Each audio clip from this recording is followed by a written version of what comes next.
Hi guys, welcome back to my channel. இன்னைக்கு நம்ம aloo stuffed parotta எப்படி செய்யறதுன்னு பார்க்க போறோம். பராட்டா செய்ய மாவு பிசைய போறதில்ல, ரோல் பண்ண போறதில்ல, திரட்ட போறதில்ல. சிம்பிளாகவும் ஈஸியாகவும் லிக்விட் டோவை யூஸ் பண்ணி இந்த பராட்டாவை நம்ம இன்னைக்கு செய்ய போறோம். யூடியூப்ல ட்ரெண்டிங்காக இருந்த இந்த லிக்விட் டோ பராட்டாவை ரொம்ப நாள் ட்ரை பண்ணணும்னு எனக்கும் ஆசையாக இருந்தது. அதனால் நானும் ட்ரை பண்ணேன். ஸோ ரொம்பவே சிம்பிளாக இருந்தது. சரி உங்கள் கூடயும் அதை ஷேர் பண்ணலான்னு. சரி வாங்க இது எப்படி செய்கிறதுன்னு பார்க்கலாம். If you like my video, give a big thumbs up and don't forget to click on the bell icon. முதல்ல லிக்விட் டோ செய்கிறதுக்கு ஒரு மிக்சிங் பவுலில் 1 கப் அளவு மைதாவை சேர்த்துக்கலாம். அதோட தேவையான அளவு உப்பு சேர்த்துக்கலாம். மாவோட உப்பு சேர்த்து நல்லா மிக்ஸ் பண்ணிக்கலாம். முதல்ல 1/2 கப் அளவு தண்ணியை கொஞ்சம் கொஞ்சமாக மாவில் சேர்த்து மிக்ஸ் பண்ணிக்கலாம். கன்சிஸ்டன்சி பார்த்துட்டு திருப்பி இன்னும் கொஞ்சம் தண்ணி வேணும்னா ஆட் பண்ணிக்கலாம்.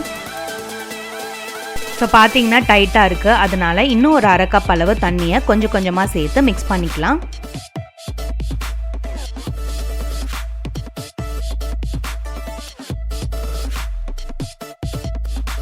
கட்டி எதுவும் இல்லாமல் நல்லா அதை மிக்ஸ் பண்ணிகிட்டே வாங்க.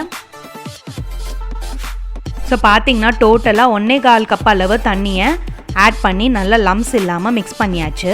இப்போ 1 டேபிள் ஸ்பூன் அளவு எண்ணெய் சேர்த்து அதை நல்லா மாவோடு சேர்த்து நல்லா மிக்ஸ் பண்ணிக்கலாம். நல்லா அதை மிக்ஸ் பண்ணியாச்சு. ஸோ மாவோட கன்சிஸ்டன்சி பாருங்கள், ஃப்ளோயிங் கன்சிஸ்டன்சியில் இருக்கணும், ஆனால் மீடியம் திக்னஸாக இருக்கணும். ஸோ இப்போ இதை நம்ம ஒரு 15 மினிட்ஸ் ரெஸ்ட் பண்ணிக்கலாம்.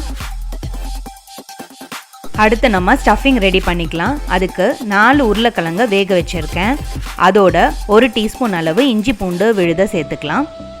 2 பச்சை மிளகாவை இந்த மாதிரி சாப் பண்ணியிருக்கேன். ஸோ அதையும் நம்ம ஆட் பண்ணிக்கலாம். அடுத்து ஒரு கைப்பிடி அளவு கொத்தமல்லியை நறுக்கியிருக்கேன். ஸோ அதையும் நம்ம அதோட சேர்த்துக்கலாம். அடுத்து ஸ்டஃபிங்க்கு தேவையான மசாலாவை சேர்த்துக்கலாம். 1/2 டீஸ்பூன் சீரகத்தூள், 1/2 டீஸ்பூன் தனியாத்தூள், 1/2 டீஸ்பூன் ரெட் சில்லி பவுடர். பச்சை மிளகா சேர்த்ததுனால ரெட் சில்லி பவுடர் உங்கள் காரத்துக்கு ஏற்ற மாதிரி சேர்த்துக்கோங்க. கடைசியாக 1/2 டீஸ்பூன் அளவு கரம் மசாலா, தேவையான அளவு உப்பு சேர்த்து இந்த எல்லா மசாலாவையும் உருளைக்கிழங்கோடு சேர்த்து நல்லா மேஷ் பண்ணிக்கலாம். உருளைக்கிழங்கோட மசாலா எல்லாம் நல்லா கம்பைன் ஆகிடுச்சு. ஸோ நம்மளோட ஸ்டஃபிங் ரெடி ஆகிடுச்சு. கடைசியாக லெமன் ஜூஸ் ஆட் பண்ணிக்கலாம். ஸோ ஒரு 1/2 லெமனை ஸ்க்வீஸ் பண்ணி சேர்த்துக்கிறேன். லெமன் ஜூஸோடு சேர்த்து மசாலாவை நல்லா மிக்ஸ் பண்ணிக்கோங்க.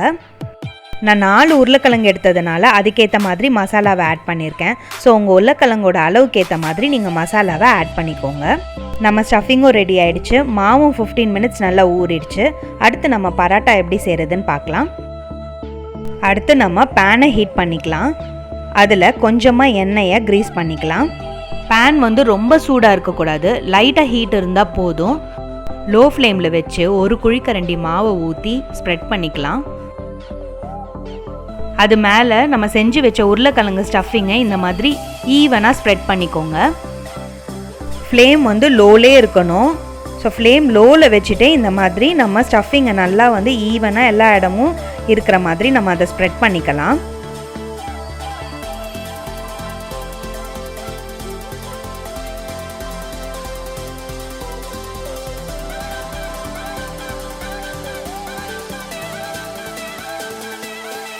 ஸ்டஃபிங்கை நல்லா ஸ்ப்ரெட் பண்ணதும் அது மேலே செகண்ட் லேயர் மாவை ஊற்றிக்கலாம்.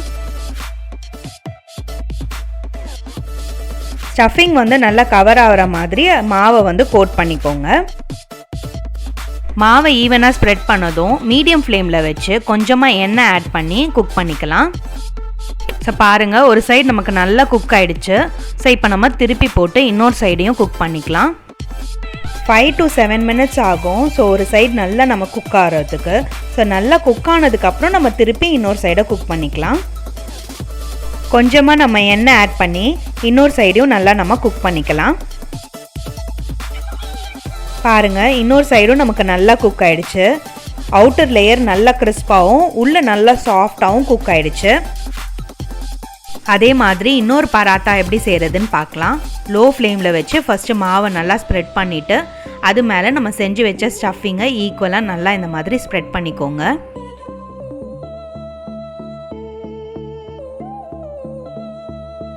ஸ்டஃபிங்கை நல்லா ஸ்ப்ரெட் பண்ணதுக்கப்புறம் இன்னொரு லேயர் மாவை அது மேலே ஊற்றி நல்லா கோட் பண்ணிக்கலாம். ஸோ எல்லா சைடும் நல்லா கவர் ஆகிற மாதிரி மாவு வச்சு நல்லா கோட் பண்ணிக்கோங்க. இப்போ நம்ம எண்ணெய் ஊற்றி நல்லா ஒரு சைடு கிறிஸ்ப் ஆகிற வரைக்கும் மீடியம் ஃப்ளேமில் வச்சு ஒரு 5 to 7 minutes நல்லா அதை குக் பண்ணிக்கலாம். ஒரு சைடு நல்லா குக் ஆனதும் திருப்பி போட்டு இன்னொரு சைடும் குக் பண்ணிக்கலாம். ஸோ கொஞ்சமாக எண்ணெய் ஆட் பண்ணி நல்லா இன்னொரு சைடும் கிறிஸ்ப் ஆகிற அளவுக்கு நல்லா அதை குக் பண்ணிக்கலாம். ஸோ 5 to 7 நிமிஷம் ஆனதும் திருப்பி செக் பண்ணலாம். ஸோ பாருங்கள் நம்மளோட பராத்தா எவ்வளோ சூப்பராக கிறிஸ்பியாக ரெடி ஆகிடுச்சுன்னு. நான் எடுத்த 1 கப்பு மைதா மாவுக்கு எனக்கு 4லேருந்து 5 பராத்தா இந்த சைஸ் வந்து கிடச்சிது. அவுட்டர் லேயர் எவ்வளோ கிறிஸ்பாகவும் உள்ளே எவ்வளோ சாஃப்டாகவும் இருக்குது பாருங்கள். ஸோ நம்மளோட லேயர்ஸ் எவ்வளோ தனித்தனியாக தெரியுது பாருங்கள். இதை நீங்கள் புதினா சட்னியோட சாப்பிட்டிங்கன்னா ரொம்பவே சுவையாக இருக்கும். மாவை பிசைஞ்சி உருட்டி திரட்டி இந்த எந்தவித கஷ்டமான ப்ராசஸும் இல்லாமல் லிக்விட் டோவை யூஸ் பண்ணி ஈஸியாக நீங்கள் ஆலு பராட்டாவை வீட்டிலே செய்யலாம். ட்ரை பண்ணி பார்த்து உங்கள் ஃபீட்பேக்கை சொல்லுங்கள். Don't you love subscribing? Please subscribe to our channel rasithurusi.